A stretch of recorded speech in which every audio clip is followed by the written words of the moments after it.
Good afternoon, everyone.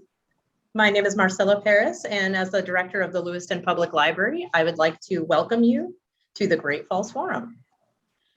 The Forum is a monthly speaker series featuring leaders in the areas of business, public policy, academia, and the arts, and is a partnership of Bates College, the Sun Journal, and the Lewiston Public Library. Today is the first Great Falls Forum of the year. It is the 24th season of our program. Thank you to those of you joining us here on Zoom or on Facebook Live. A recording of today's program will be available starting tomorrow on the library's YouTube page. Please visit lplonline.org for more information. And please mark your calendar for the next Great Falls Forum program, which will be October 28th, also a Thursday. And this one at 11 a.m. It'll be featuring Tom Caron, studio host of Boston Red Sox baseball on the New England Sports Network.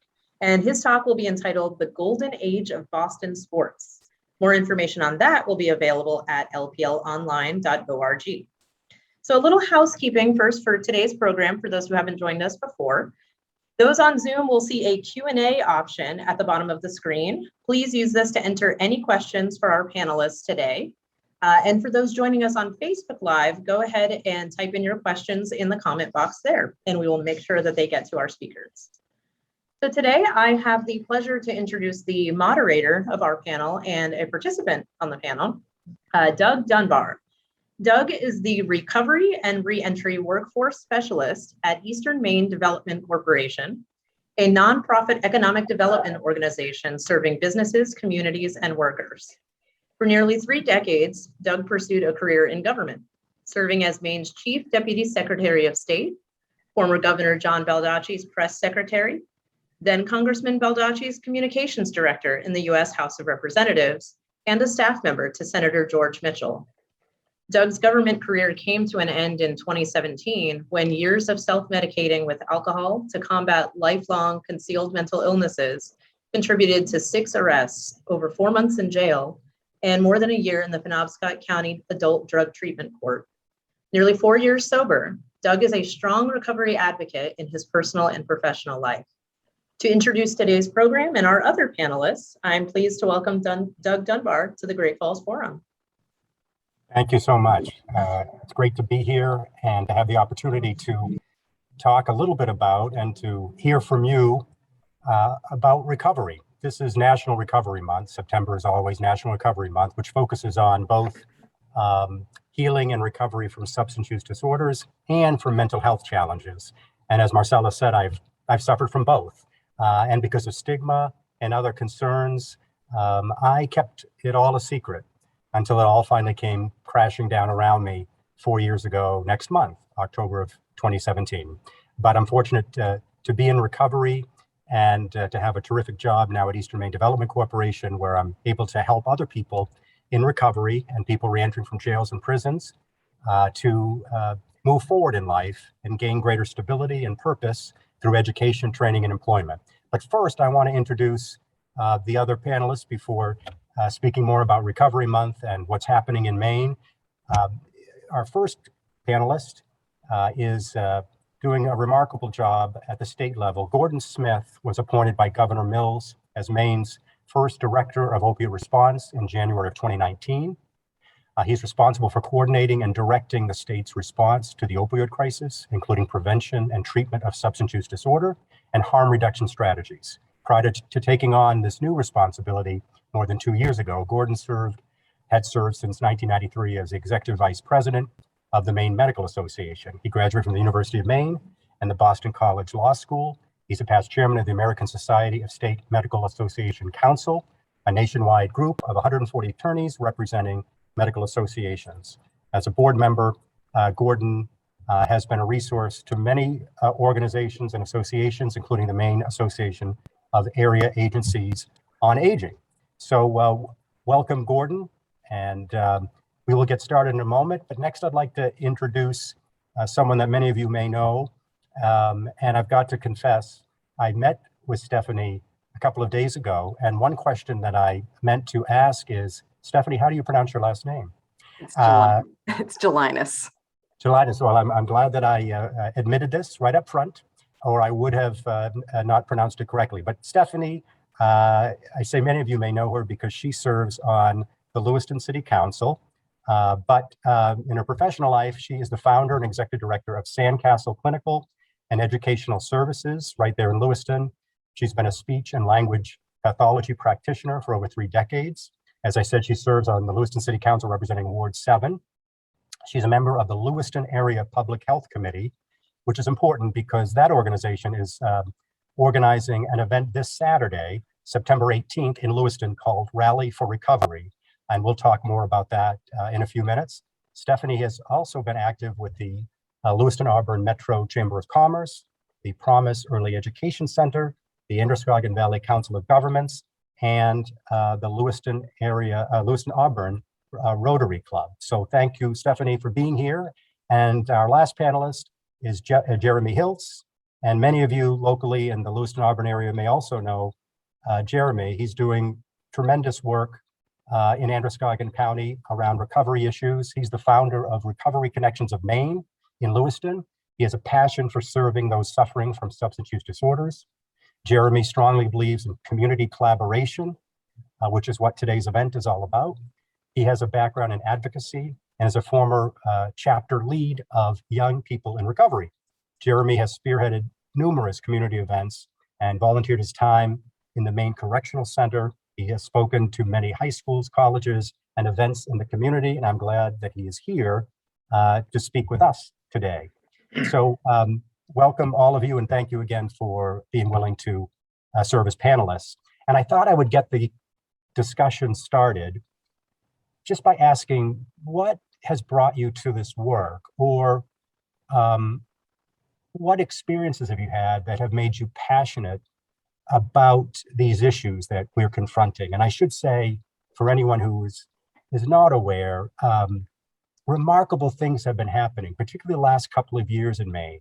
But sadly, because of COVID and all of its many ripple effects throughout our society, we are really very much struggling with overdose deaths and other, tragic consequences, again, of COVID and what that has generated. But I did want to start off with a positive note by saying that many, many things are being done locally throughout Androscoggin County and statewide. But I did want to ask, what brings each of us to this work? Maybe I'll start with you, Jeremy, and tell us maybe a little bit about why you're so passionate. So I am a person in long-term recovery. I'm also a person that transitioned into the community from incarceration. And so I've seen this issue affect people on both sides of this thing. I've seen it affect families, loved ones, and people are really struggling with what to do. I've also been treating addiction in the Lewiston Auburn area for a decade now. And part of my passion comes in for trying to create an atmosphere of inclusion of people that are seeking treatment.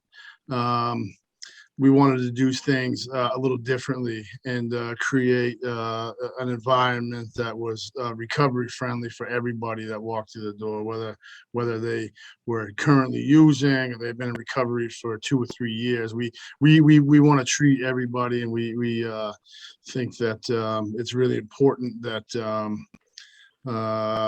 there's kindness and compassion when they walk through our doors.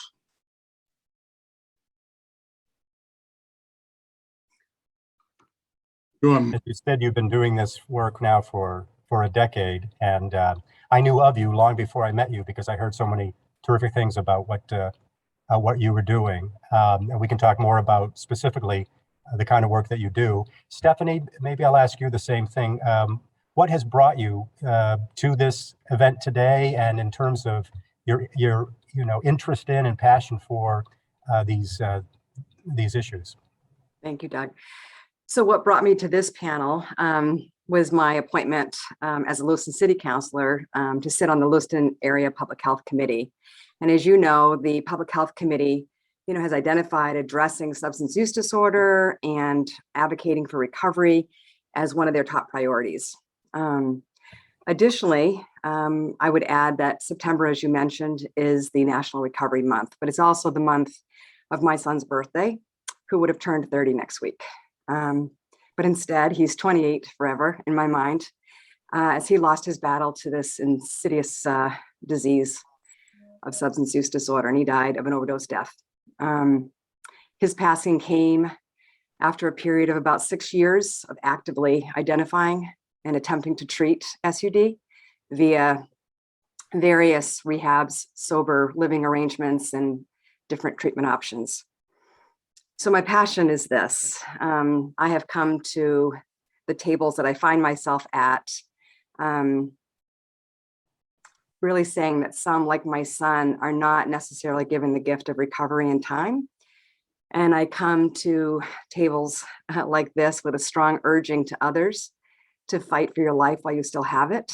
And mostly I just feel like the investment of time is important to share hope with people today, every day, in honor of those that we've lost. Thank you, Stephanie. Until I met you 2 days ago, I was obviously not aware of your family story. And, you know, I'm so sorry. It is touching so many families. And I will transition over to Gordon, who is working on these issues day and night. I often get emails from Gordon late at night, early in the morning. I told him before we started that I hope he isn't overworking, but he is dedicated to these issues on the state level. And so I'll just turn it over to Gordon to maybe say how you came to this work, although I introduced you, but and where your passion comes from, and anything else you'd like to say at the beginning here. Well, thank you very much, Doug. And I want to thank the forum and the organizations that put the forum together. I grew up in Central Maine, so I'm not a stranger to Lewiston, Auburn at all. And it's a great honor to be on this panel with the three, with Stephanie and Doug and Jeremy. I'm really the least of this panel. I'm not in recovery, and I've been really fortunate not to have had an event in my own family. So that makes it really important to listen to, and every day, I mean, I had 2 families that I worked with yesterday. I mean, there's not a day goes by that I don't hear from a parent, a brother or sister, a son, a daughter, and I take those conversations very seriously. I got to the position in a slightly odd way in that having run the Maine Medical Association for a long time, I was there 39 years as their lawyer or a lobbyist, advocate, then their executive vice president. So I became the executive vice president, to put it in a time frame, around 1993. Remember that OxyContin was really released and marketed around 1996. And so my introduction to this issue was really through physician prescribing of opioids. And I gave my first talk, educational talk, to a medical staff up in Presque Isle with a DEA agent in 2002. And we talked about how we were beginning to see OxyContin getting into particularly Washington and Aroostook counties.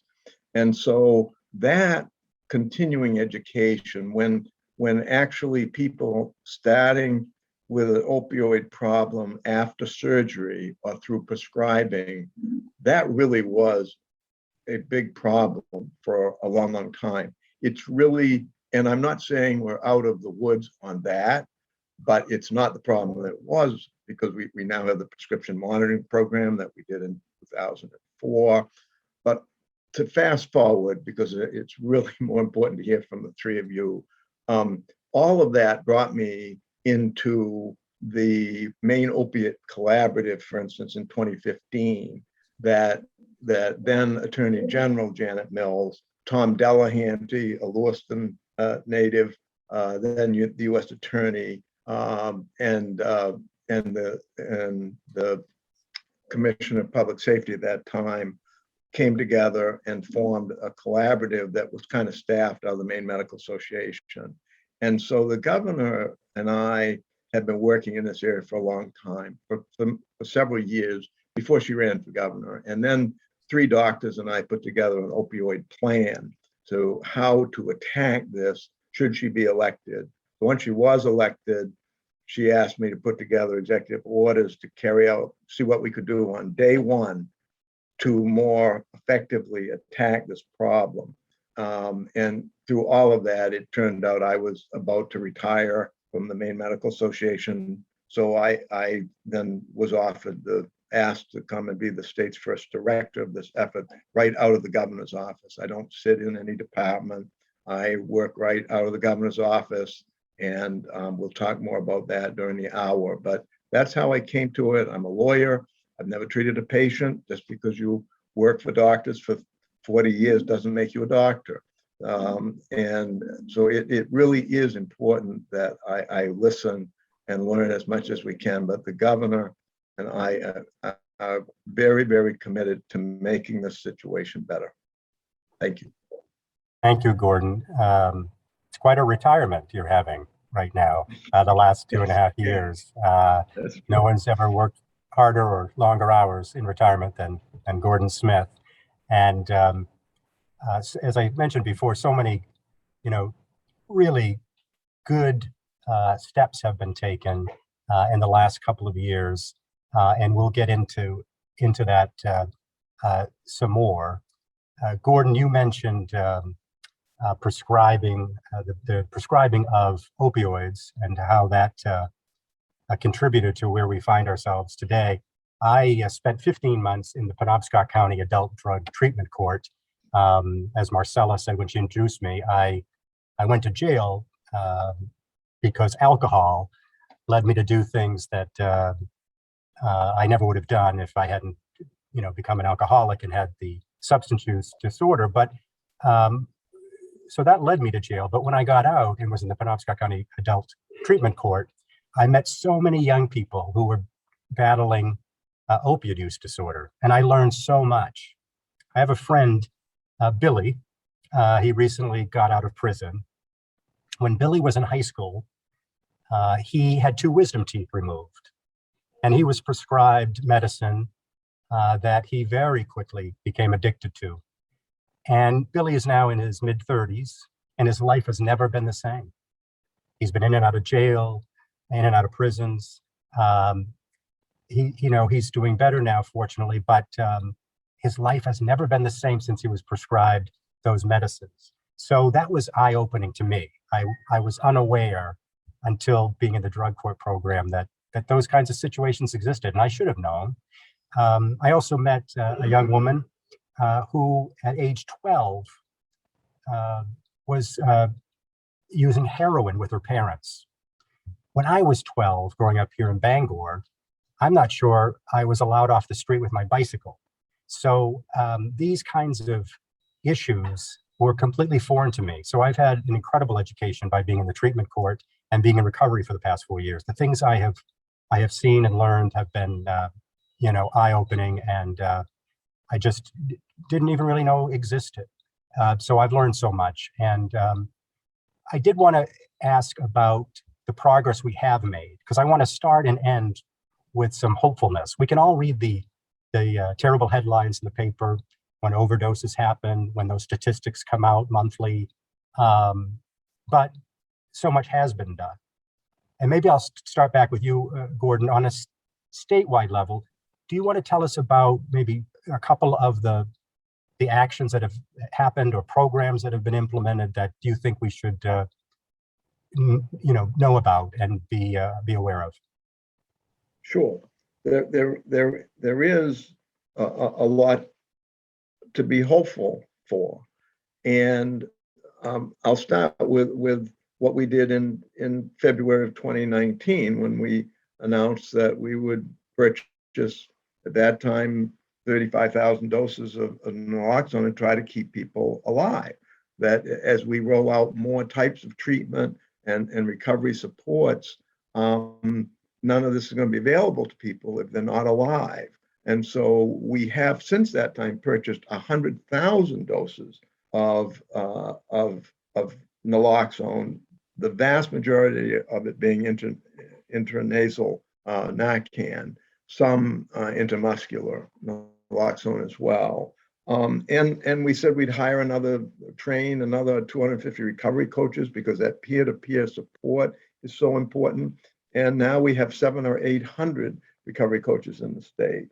We said we wanted everybody to be treated if they in an emergency department, and we were making great headway until the pandemic on that initiative. And then finally, we insisted that every person with a substance use disorder who is a resident of the prison system or in a county jail be treated.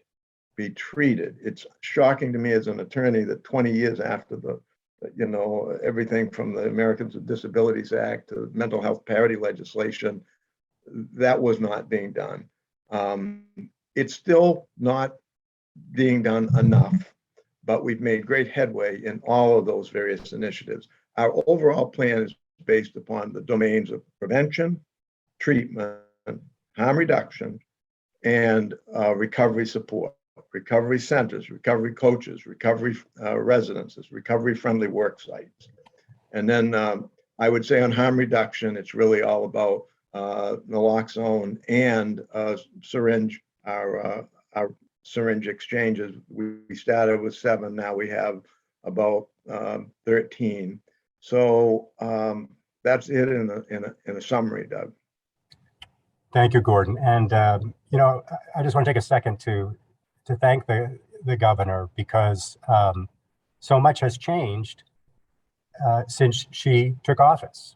Obviously, your office was created and you were appointed, and the distribution of naloxone, an amazing life-saving drug for those who are unfamiliar.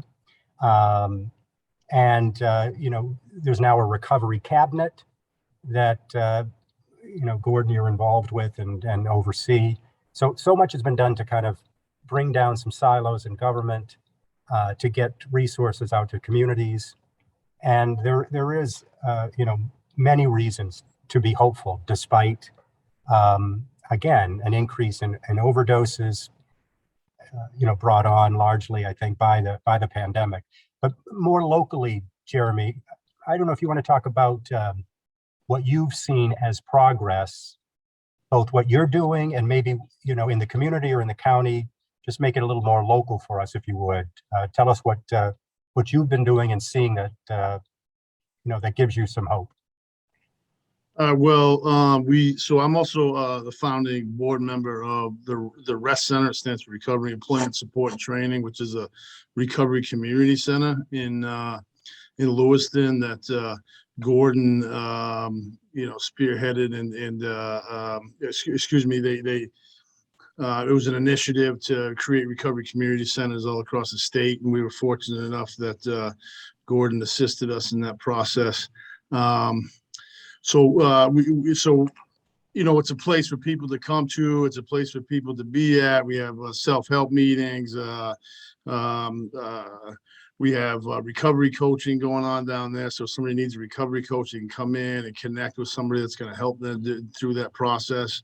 That's a peer. I think, speaking on that, I think peer-to-peer work is being done. It's being proven that it's effective. And so really, the stigma of addiction is starting to change in the local area as well. I feel like there's more resources now than there ever has been.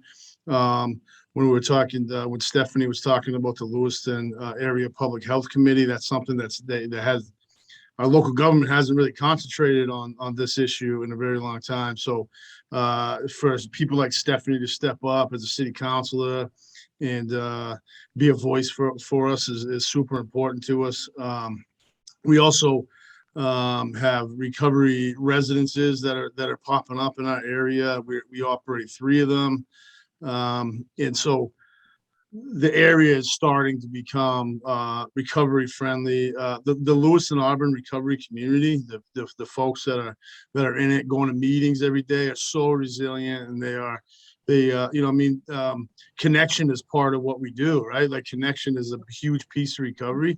And so when the COVID-19 pandemic hit, it displaced a lot of people from coming to in-person meetings. But what we saw is, virtual meetings popping up all over the place, and they were so resilient. And I actually see more people attending meetings and doing those types of things now than pre-pandemic. And so it's hopeful for me that the recovery community is so resilient, right?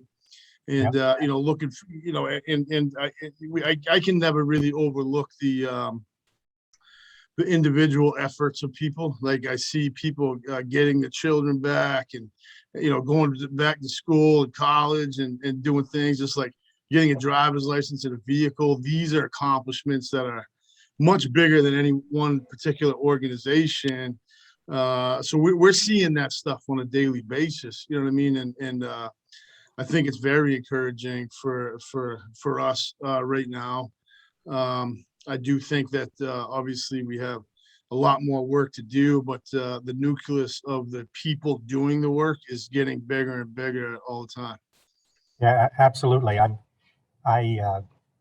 when I was in jail, I made a list of things I wanted to do when I got out. And one of them was to open a recovery residence, a sober living house, as I thought of them at that time, because I could see, not from my own experience of needing help, and seeing all the people I met in jail, and how substance use disorder impacted so many of the young people I was in jail with. I was the odd old guy.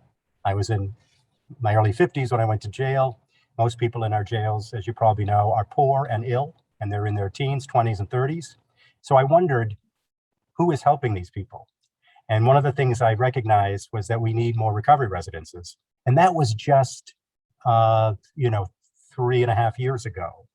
And in the Bangor area where I'm located, I met Scott Party. I hope he doesn't mind me mentioning his name.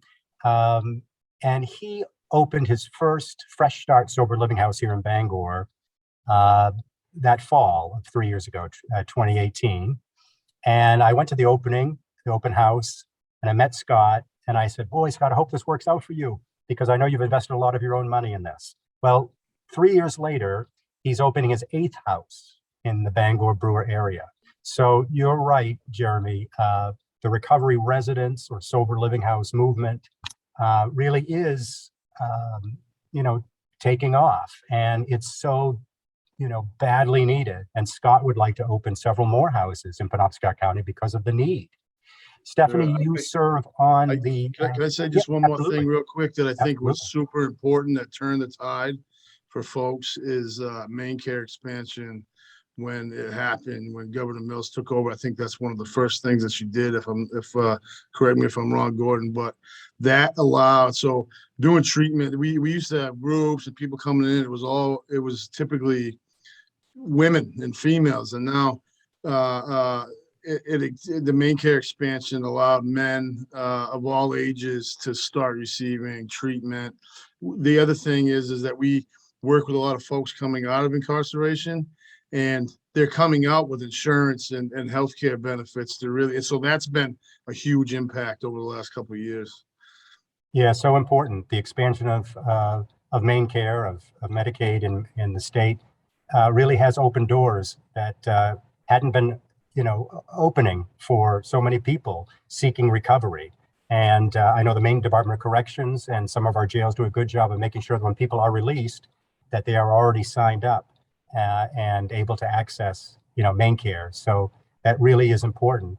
And Stephanie, Jeremy mentioned that the city of Lewiston is really stepping up and doing more. And you mentioned the Lewiston area committee that you're on. Do you want to tell us more about that and anything else you see happening, whether it's local or statewide, that is, is giving you hope, but you can point to as, positive steps? Thank you. I think, I would echo what Jeremy said. I mean, I think our greatest accomplishments are the stories that we see in individuals who are seeking out recovery by accessing the resources that they need and finding a new way to live. That by far is greater than anything else. And that's what fuels me to continue doing this work. There's so many agencies here locally that are doing some really important work. You know, this Tri-County Mental Health Services and Angels Wing. I'm going to, call on Jeremy, Recovery Connections, the Rest Center, Blue Sky Counseling. I could go on and on. But one of the most exciting things is that the city of Lewiston, under the direction of the Lewiston Area Public Health Committee, is going to be hosting this Saturday, September 18th, its inaugural Rally for Recovery right here in Kennedy Park. I think that's a huge accomplishment. I think it's wonderful to be able to come together and really take all of these individual entities that are out there really with the same mission, the same goal, and pull them together. I mean, it is our desire as a committee to create a really strong recovery community, a place where people feel safe, a place where people can come and feel comfortable. And so Saturday's event is going to be fabulous. It's going to be held, like I said, at Kennedy Park this Saturday from 10 a.m. until 1 p.m. There's going to be over 25 tables from different organizations here locally that will be handing out information about what their organization can offer. There'll be some entertainment. We'll have some music. We'll have some people in recovery providing entertainment. I will be speaking and sharing my story of walking alongside my son as he pursued recovery. There'll be others who are on a recovery journey themselves sharing their stories. So I think it's going to be a really powerful event. Dr. Vincel, who is known in this area for doing the work that he does, I see you smiling, Gordon, is going to give a talk as well. And if anyone's heard him, he's just fabulous. So we're excited to have him on the slate as well. So I think that event in and of itself is just really, really hopeful and really promising. So I hope that a lot of people turn out. Yeah, thank you, Stephanie. And my organization, Eastern Maine Development Corporation, will have a table there. 2 or 3 of my colleagues will be there, and we're looking forward to it. There are other events happening this month. I want to make sure that I point that out. This Saturday, for example, in Lewiston, not in Lewiston, we know what's going on in Lewiston, in Ellsworth, they're opening a recovery center. Healthy Acadia is a terrific organization serving down East Maine, and they're having a grand opening of a recovery community center in Ellsworth. The Barn in Brewer, for those of you here in my neck of the woods, the Bangor Area Recovery Network, we know it as the Barn. It's having an event on Sunday, and in Skowhegan tomorrow, late afternoon, 5 to 7, they're having an event, and I think it's called Coburn Park. So wherever you are, if you're interested in learning more, as soon as this weekend, Google your local area recovery network and see what is happening, because there are lots and lots of events taking place. And please, if you're in the Lewiston Auburn area, go out to Kennedy Park, listen to Stephanie, learn from the organizations that will be there,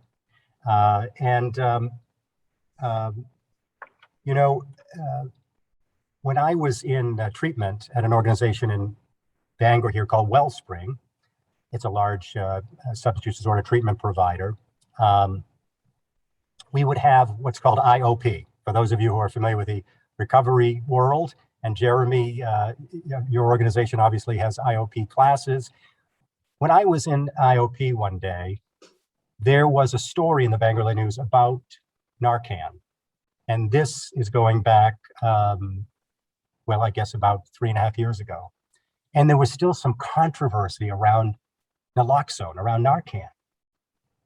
Was it promoting substance use disorder by making somehow people think, if I overdose, I'll be Narcaned and I can continue on using. And so there were those kinds of conversations happening more frequently. And I sat in that IOP class that morning and I said, you don't have to answer this question if you don't want to. There were about 10 other people. I was the only person there because of alcohol abuse. I said, do any of you know someone who has experienced personally Narcan? And of course, all of their hands went up.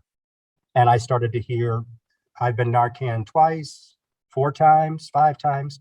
These were all people in recovery, people who have now gone on to have children, to open businesses.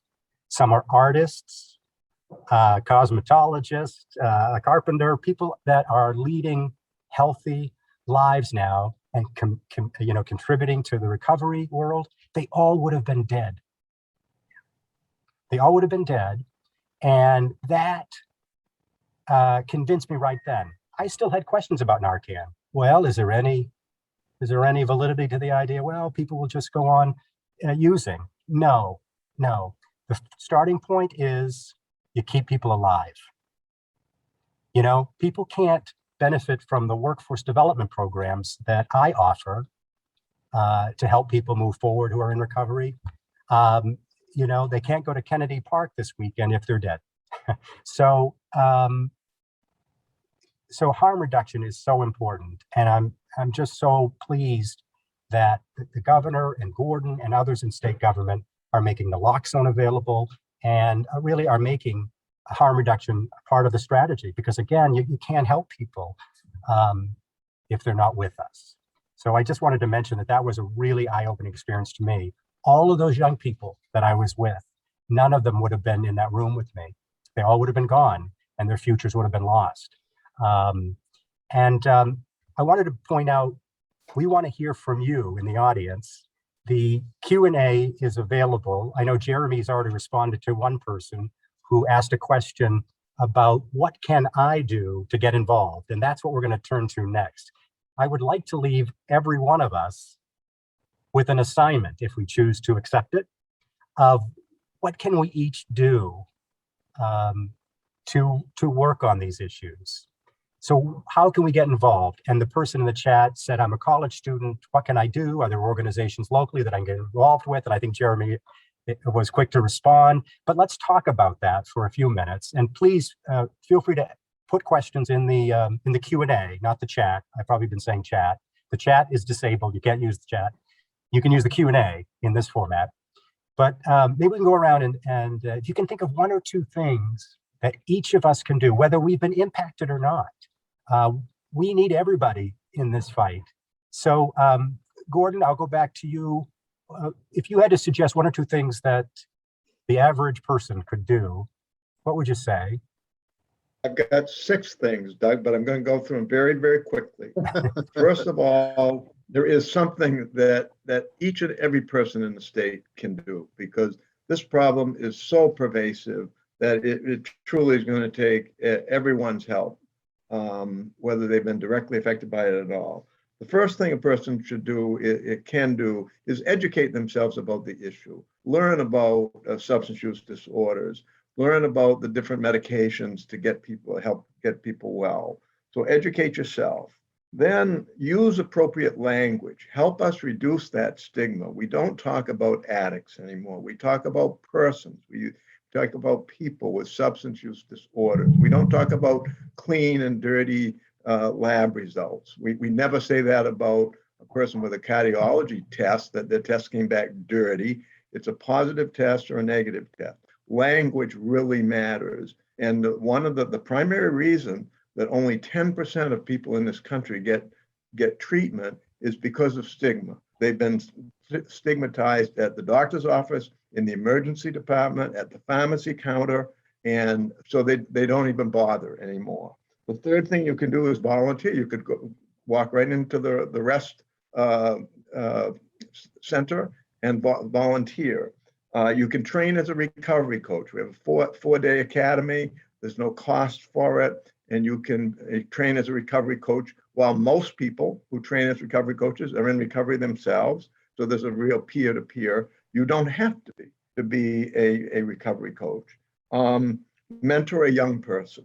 We will not get out of this in the long term without primary prevention and starting way upstream in the prenatal period, and then with the moms, and then with the substance affected infants, and then pre-K and kindergarten and social emotional learning, dealing with ACEs, dealing with trauma.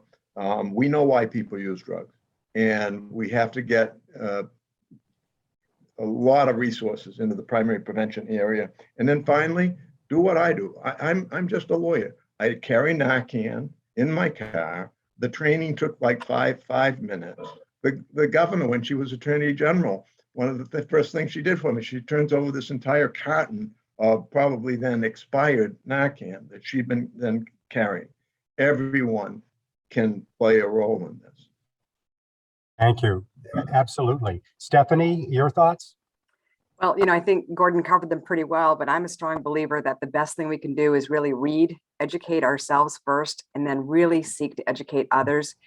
In my opinion, SUD is probably one of the most wildly misunderstood diseases and misjudged diseases. And I think the only way we're going to debunk this stigma is to really begin to think about getting the word out. People don't understand it. I have a friend who recently talked to me about the importance of recovering out loud, and talked about the fact that really it's not about keeping this disease the best kept secret, but really making people aware of what this is. And I think the other thing that I would add is, I too carry Narcan, and I think that's such an important thing for people to be aware of, to know that that's something that's important for us. So yeah, I would just echo a lot of what Gordon said.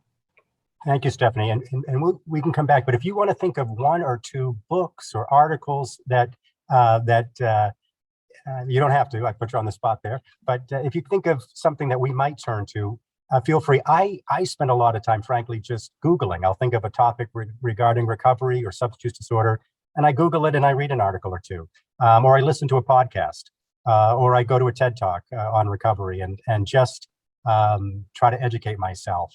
It's so important. You're absolutely right. So misunderstood. I'll give you an example. I was, as I guess Marcella said, introducing me, that I was Maine's Deputy Secretary of State. I knew all of the laws inside and out when it came to drinking and driving. I'm now in the midst of a 6-year driver's license suspension because my substance use disorder just took over my life. I wasn't making decisions as I had before. As Deputy Secretary, I talked to all kinds of people who wanted their license back. They had lost it because of drinking and driving, OUI. And they would say, I'm going to keep driving. And I would say, oh, don't do that because it'll snowball.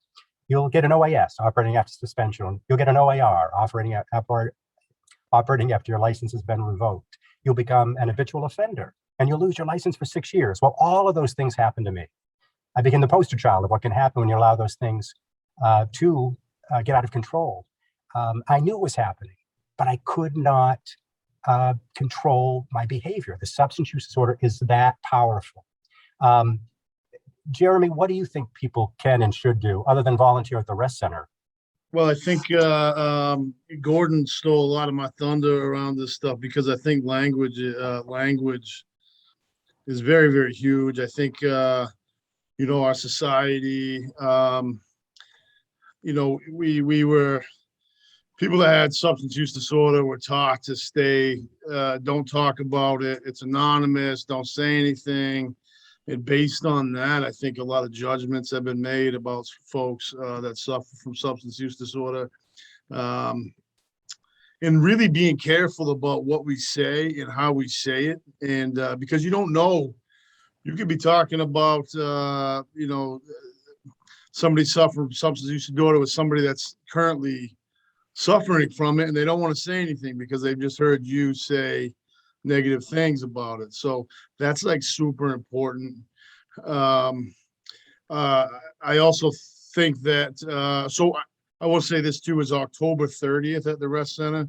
We're organizing a workshop around messaging, recovery messaging, and advocacy, and how you can get involved. So it's like literally about how people can get involved and how they can sort of change that language up a little bit. And it's being talked to by Andrew Kazoulis, who is a very, very passionate person about this, and he's going to be able to deliver it in a way that makes sense to it. Always the Rest Center, we're always looking for volunteers down there. If you want to become a recovery coach, if you want to come hang out, if you're an affected other that wants to start a group for other folks with affect, there's tons of ways that you can come in and be creative. But I think as in the moment, changing our language is super important right out the gate. Yeah, Couldn't agree more. Both in terms of substance use disorder, and then I have a passion for making some changes in our criminal legal system. You know, if we talk about offenders and ex-offenders for the rest of their lives, you know, it can be very demoralizing and degrading. And in my work world at Eastern Maine Development Corporation, I help to administer what we call workforce development programs. The newest one, and the one that's focused on substance use disorder, is called Connecting with Opportunities. And so I will offer, what can people do? Well, if you know someone who is in recovery, maybe leaving a jail or a prison, and wants some help to move forward in life with education, training, or directly into meaningful employment, contact your local workforce development provider. Eastern Maine Development Corporation, we cover 9 counties, including Androscoggin County, Penobscot, and others in central western Maine and northeastern Maine. Along the coast, there's an organization called Workforce Solutions, and they administer the Connecting with Opportunities initiative down there. In Aroostook County, there's an organization called ACAP, Aroostook County Action Program. And these programs give people a sense of purpose, stability in their life. You know, after housing and health, you know, people need a paycheck. They need that added, you know, purpose and stability. And that's what a lot of workforce development programs that are available in Maine that not enough people know about, that's what we're doing. And so, you know, contact me, contact Eastern Maine Development Corporation, and we'll connect you with one of these programs to help you or someone you know make progress. And I want to say another excellent thing that the state has done through the leadership of Labor Commissioner Laura Fortman is that we're trying to connect the workforce development world with the recovery world and with our jails and prisons. People who are in early recovery or later in recovery, people leaving jails and prisons, again, after health and housing, education and employment, so important. So I wanted to get that in, and that's what other people can do. That's what you can do. If you know someone who's unemployed or working but earning little, there's a workforce development program for many of those people who can you know, help them to really move forward. I wanted to point out that Stephanie, a friend of yours, commented in the Q&A that she also lost a son. She's a friend of yours, and she is feeling as though there may be more going on here than where she lives out of state.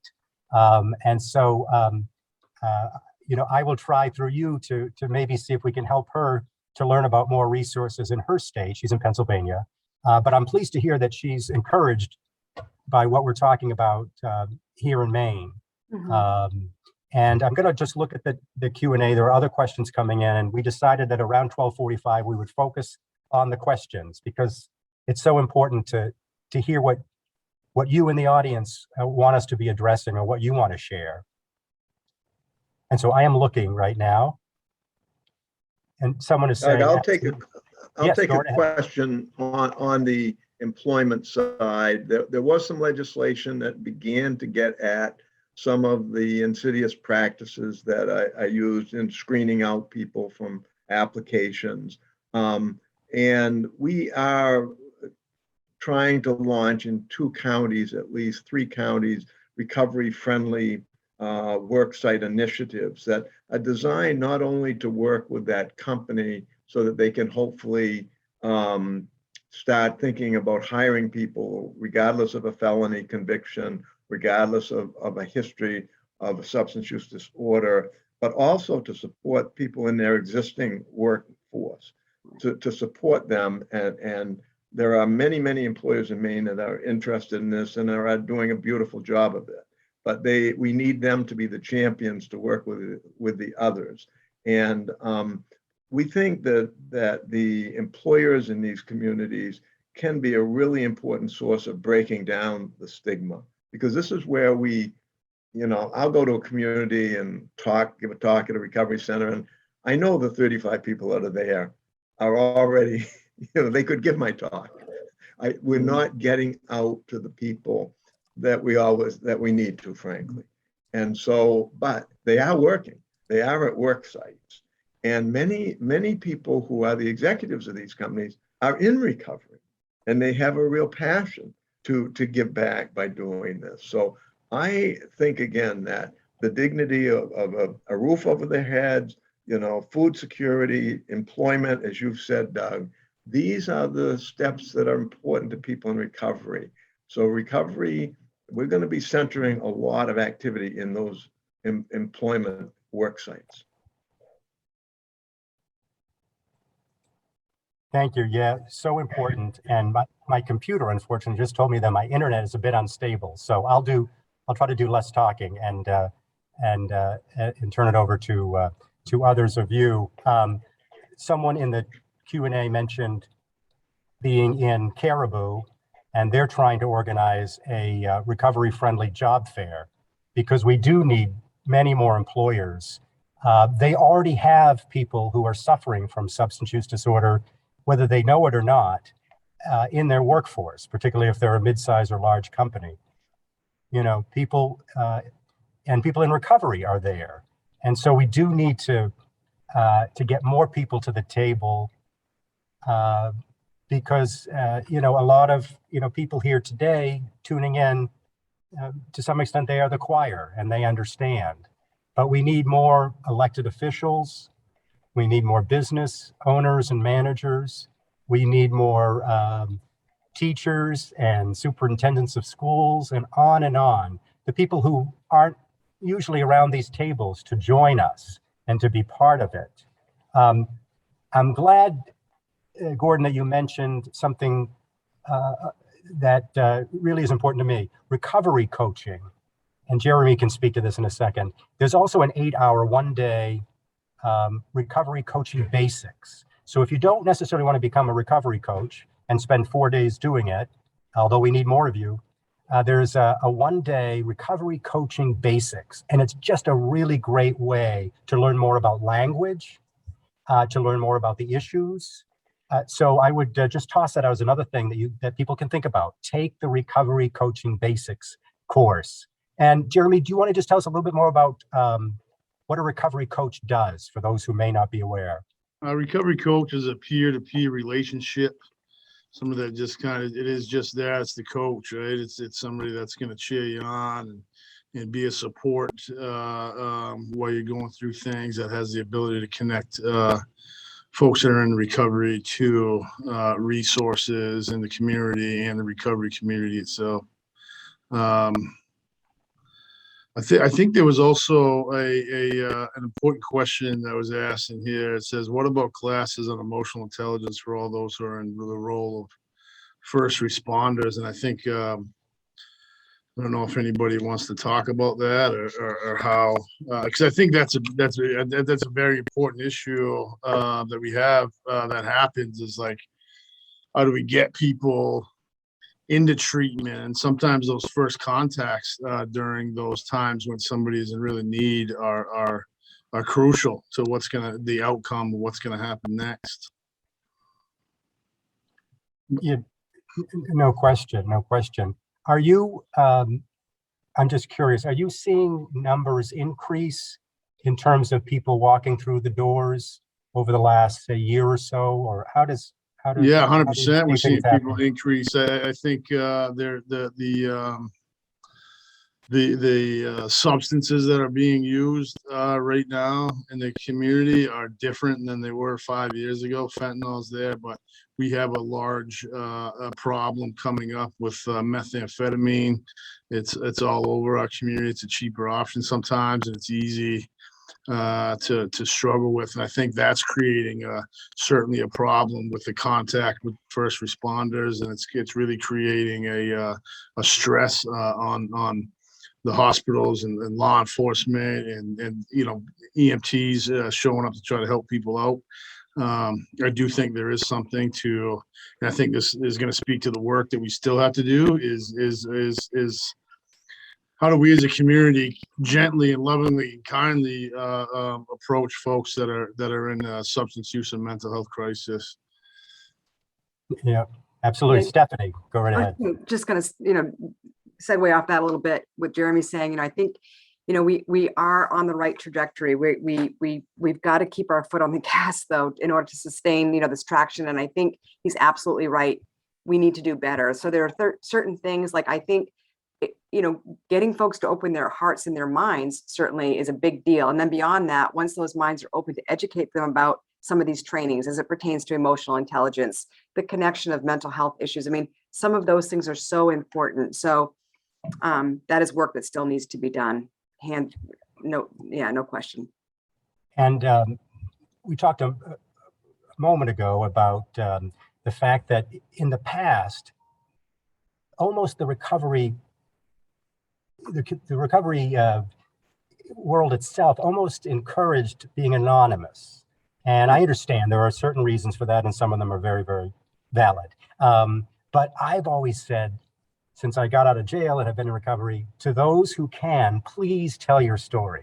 I mean, mine is a story of, a mental illness that I self-medicated to deal with. And largely I did that because of stigma. I didn't want to tell people I, had mental illness. And then I certainly didn't want to tell people that I was drinking too much and that I'd become an alcoholic. So I encourage people, if you can, please tell your story, so that we get beyond the misconceptions and the ideas of who is, the person who is suffering, whether it's heroin or a legal prescription or alcohol, whatever it is. Tell your story. We need people to see that, Doug Dunbar, I have a master's degree, I play the piano, I've had dinner at the White House. I'm also a felon now. I'm a person who is in recovery from mental health challenges and a substance use disorder. So we need to, have more people explain what they've been through. And it helps to, as you say, Stephanie, to open hearts and minds. And we only have a couple more minutes. So I want to go back to where we started. I wondered if we would have enough questions to get through an hour. And now I'm thinking, well, we only have a couple more minutes. So the time has gone by. So many people have put excellent questions in the chat. And I was supposed to do a better, not in the chat, in the Q&A. I was supposed to do a better job of monitoring these. But I tell you what we'll do is I will do my best. I know some of you who have commented, and I will reach out to you after this. And I think we'll try to capture the Q&A and see if we can also answer others. But a colleague of mine, Joanna Russell, who works at the Northeastern Workforce Development Board, she put it in the Q&A that her board in this part of Maine has started a recovery-friendly employers initiative. And so more of these efforts are happening regionally and will be happening statewide. But again, I wanted to emphasize, employers, if you're out there listening, educate yourselves, find out how you can get involved in a recovery-friendly employer or workplace effort. That is critically important. And to close this out, let's go back to the idea of hope. And in Gordon, looking to the future, what next steps should be taken, or what do you hope will bear more fruit in the coming months or year or so? There's a lot of reason to be hopeful. There are millions of people in the country living joyful lives who are in recovery from alcohol or other substances. And so this is what gets me out of bed each morning. Yes, we're losing too many people, but for every person that we lose, frankly, there's dozens of saves. So now when we put our data on the MaineDrugData.org website, we include the number of people saved as well as the number of people who died. And so I'm hopeful because there's more resources. There's more resources that have come through the pandemic. There's more federal resources. The Attorney General's office done a wonderful job. We're going to have money from some of these settlements against the distributors, against the manufacturers, against the pharmacy chains. So there'll be money coming into Maine every year to devote exclusively to dealing with this epidemic. And so I'm hopeful that with the additional resources, we can have more liaisons on the ground, like our liaisons now, one person in each county. If they're saving lives, we need 3 in each county. So I am optimistic because there will be more resources. And we're up against the clock here. I didn't realize I have put my email address in my little box. It's ddunbar@emdc. I put com and it's not com. Boy, I'm rushing here. It's emdc.org, so I'm going to change that. But thank you all so much. My email address again, ddunbar@emdc.org. And if we didn't answer your question, feel free to email me and we'll get answers to you or get resources to you. And this hour went by very fast. Thank you. And Marcella, back to you. Yes, thank you all for joining us today. For the panelists, I did take a quick snapshot of the remaining questions, so I can send those out to you afterwards if you do want to contact folks. Thank you again to all of you for joining us today. I know we could probably talk about this for hours. And if anyone wants to talk more, I know that Saturday would be a good place to start, it sounds like. So thank you again, everyone, and have a wonderful Thursday afternoon. Thank you all. Thank you. Bye. Bye-bye.